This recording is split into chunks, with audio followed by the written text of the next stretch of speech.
Let me ask you this. Have you guys ever felt overwhelmed or stressed? Feel like you have so much going on and you just can't wrap your hands around everything that's happening and it's getting a little bit out of control and you don't know how to handle it? Well, what I want to talk about today is 5 tips that I've learned over the years that have helped me overcome this, and I want to share them with you today. Now, this is actually pretty timely for me. I am feeling a little overwhelmed, a little stressed with stuff. I have a full-time job. We have a toddler at home. My wife is pregnant, and she just came off of being pretty sick with the flu. So, that kind of threw a monkey wrench into everything that was going on. And I don't mean that to be a bad thing. Things like this happen, right? But it's pretty timely for what I'm trying to share with you guys because I'm actually going through it and doing it myself too. And I'm really trying to collect and gather some of my thoughts of things that have helped me over time, things that I'm doing right now that are helping. And I want to share them with you. So again, 5 tips to help you overcome the stress you're feeling or the feeling of being overwhelmed. And a lot of this comes down to feeling like we're not in control. There's so much happening. You just everything around you is going on at once. There's so many tasks to get done. And this is a chance to look at how you can get better control on what you're doing and how you can be more effective with your time and really help get past this push. So the first step is write it all down. I know this sounds kind of obvious, but you'd be surprised. When everything's in your head, it's unorganized. It's bouncing all over the place. It feels overwhelming because it's just jumbled up stuff going on up there that says, there's so much happening. There's so many things to get done. I have no time to go do it. How am I going to go do all this? It's more fear and less actual lists of things to get done. So the first step is just to say anything that is in your head that's stressing you out or making you feel overwhelmed, write it down. Don't try to, don't organize yet. Just word vomit everything that's going on in your head. The follow-on part to this first tip is now that you see everything, start to look. The things that we get overwhelmed by are often really tasks, right? And it's not, oh, the world is crumbling around me. It's, I have so much laundry to go do, or you have to go finish a paper for school, or you have to go do something for work. These are becoming very actionable things. So as you start to see them, when you visualize them in front of you, you get a better feel for, oh, well, I had what seemed like 50 things in my head, but maybe now it's only 5. And my 5 areas of concerns, I can actually break down into 7 or 8 tasks.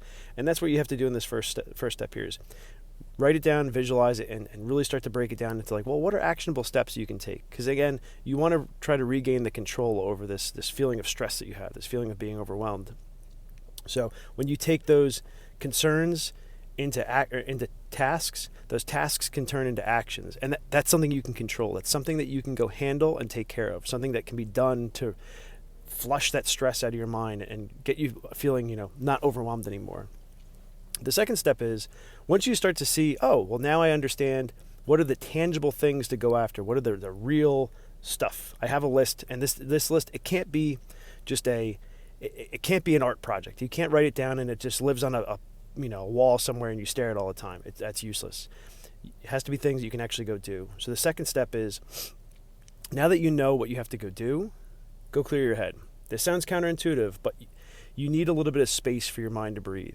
You have a better picture of the tasks to go forward, but now you need to just kind of flush your brain out a little bit. Give yourself a little bit of time to reset. Some good things to go do here are, take a walk. Something really simple just to give yourself a little bit of breathing space. Take a walk, go to the gym. A lot of these things also release really good chemicals in your body to help you think more clearly, feel a little bit better, kind of raise your mental state up a little bit. If you consider being a line being here and overwhelmed being under that line, it starts to inch you up back towards a baseline of I'm starting to feel like a normal person where I can go execute these things.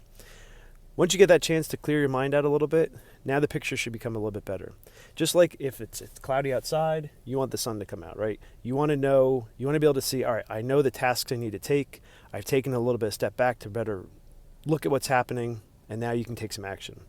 The third tip is more of a mental state. Once you have an idea of what you have to get done, you just have to have this mind. I say FITFO. It's figure it the F out. It sounds a little harsh, but in reality, you have to be able to say to yourself, I'm going to figure it out. This is less of an actual tangible, actionable thing, where you're going to go and get up and go do something, but more of you need to set yourself straight and say, I understand what the tasks are ahead of me. I now have a clear view of how I'm going to go get there, and I'm going to go figure it out. And the fourth tip will help you get there. So the fourth tip, so now we've listed it, we've cleared our mind, we've changed our mentality state to say, I know what I have to go do, I'm going to figure it the F out. The fourth thing is, how do you go prioritize? Now, if you watch one of my other previous videos, I talk a little bit about time management. I'll link that down in the comments below or the section below. But when you can better manage your mental state and instead of your time, more of your energy, more of your focus, more of your intention, more of your happiness, you can get through this a lot faster. But I want to give you 3 things. So this is 4th step, 3 things to look at of how you can, once you have your list of tasks, how you can get through them the best way. And it's the triple D. It's delete, delegate, do. So step number 1, you have your list. Figure out what's not important. There's a thing out there called the Eisenhower Matrix. And it's a way to kind of in your mind think about what's important, what's urgent, what's not important, what's not urgent. It just gives you a way to kind of view things to say, well, if I have something that's really due tomorrow and it's really important, then I need to go do it right away. It's just a way to kind of list things. But if it's something that's unimportant, it's not urgent, but you're stressing about it, stop. Just take it off your list. Cross it out. Like physically go onto your list that you wrote in step number 1 and cross it out. It's not important. And the more you can whittle these unimportant things off, the picture becomes clear of what's the most important to get done, the highest priority, and the things that are probably stressing you out the most or should be stressing you out the most. Next, so we did delete, then delegate. There are things that we could do ourselves, but maybe it's not the best use of our time, or maybe it's not the best use of your skill set. Think about the things that you could get a little bit of help with.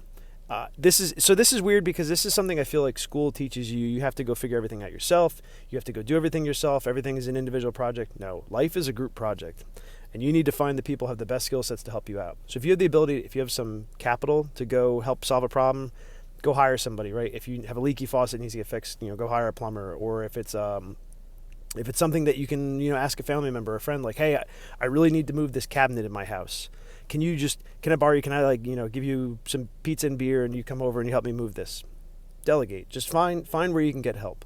And you'd be surprised, most people, especially ones that are close to you, especially if you tell them that you're stressed and overwhelmed and just need some help, they'll be more than happy to help you. That's what friends and family are for. They're for, be there for you when you're going through some tough times and need a little bit of help. Then the last step is do. Now that you've crossed off your list as much as you can, you've deleted, you've delegated or gotten help for as much as possible, you're left with the things that you and you alone have to go do yourself. Now again, look at these and you're prioritizing the right way, but this list of do should be very small. You should make it as small as possible and delete as much as possible off your list and really figure out the highest priority things. And I'll put a link down below too, a little more information on the Eisenhower Matrix to help you get there. But you just need to get everything off your list as quickly as you can so that the things that you and you alone need to go do, you can go focus on and spend your time in the right places. Now, the last step is a little bit of reflection. Being stressed and overwhelmed is not a one-time thing. It's going to come in cycles in your life. You're going to have little bursts where you're stressed and overwhelmed, little bursts where it's, oh, everything's great. If you can learn how to live at that stage of being stressed and overwhelmed and know how to get through things without getting overburdened or getting, really depressed, you want to be able to set your baseline there so you can handle that if it happens again. Because typically these things, they come and go, but you want to be able to handle it. So how do you better handle it in the future? You need to take some time and reflect. So this 5th tip is really go back and reflect. Think about, maybe there was a systematic thing that went wrong. Like, a good example is, oh my God, I didn't pay my bill for X, Y, Z this month. Well, go set a reminder for yourself, set up auto payments. There are things that you can systematically do better so that you don't hit these same stressors again. And the more that you can build systems to help you out, the better you'll be suited for the future, because you want to future-proof yourself from these things happening again. Another good example is, we get overwhelmed with work a lot. Something that you'll hear me say probably in future videos and past videos, wherever you're listening to this, is figure out how you start your workday before you start your workday. So that way when you enter, your first footsteps in the office in the morning, you're not like, oh my God, I forgot I had all these things to do. Take some time. Look at your calendar. Look at your list of things. Figure out what your plan for the day is. The more you can have a system in place to make sure you don't hit these same problems again, the better suited you'll be in the long run. So those are my 5 steps. So first is write it down. Second, go clear your head. Third, set your mentality to figure it the F out, FITFO. Fourth is the 3 steps, delete, delegate, do. And 5th is figure out how you future-proof yourself with systems and process. And I think one good line I could give you guys for all this too, and I want to drive this last point home a lot too. This is not a tip, but it's more of just a thing you have to realize. When there's a lot going on, you have to control what you can, plan for what you can't, and brace for everything that's left. And what I mean by that is understand that if you're truly overwhelmed and there's stuff that you've deleted, you've delegated, you've done everything you can, understand that something might fall on the ground. That's okay. If you prioritize the right way and push things down that are unimportant or least important and not urgent to the bottom. If something falls off, just understand it's going to happen. But once you start to clear your plate, you'll be able to recover from them on the back end. A good example here is, again, we'll go back to the bill pay thing. Let's say you missed a bill payment for the month. Think about what the problem is in the back end. What is the thing that's really going to impact you? Maybe there's a late fee. Well, is the late fee $1? Oh, well, that's not the end of the world. Was it $1,000? Oh, now it's big on the list. When you understand what the impacts are on the back end, you can, again, better control what you can as much as possible, plan and account for what you can't, so that way you have a little bit of wiggle room when something wild happens next. But understand that if something falls off, it's okay. Again, having that mentality of, kind of figure it the F out is understanding that this might happen, but you can recover. You'll find a way to get over it. You'll find a way to get through it. You'll find a way to get past it. And you just have to have that mentality to kind of go into all this. Control what you can, plan for what you can't, embrace for everything that's left. So I hope this helps you guys out. Again, I'm kind of going through it myself, so I'm kind of giving advice that I'm taking, and these are just things I've learned over time from learning from a lot of other people online, reading books and things like that. So I really hope that you guys enjoyed this. I hope it helps somebody out there. And if you've had a case like this where you've been overwhelmed, put it in the comments. I'd love to hear if maybe I'm missing something. If there's something you guys do, I would love to hear about it to help you guys, get past the stress and, that feeling of being overwhelmed. But thank you guys for tuning in again, and thank you for joining me on this journey, and we'll talk soon. Later, guys.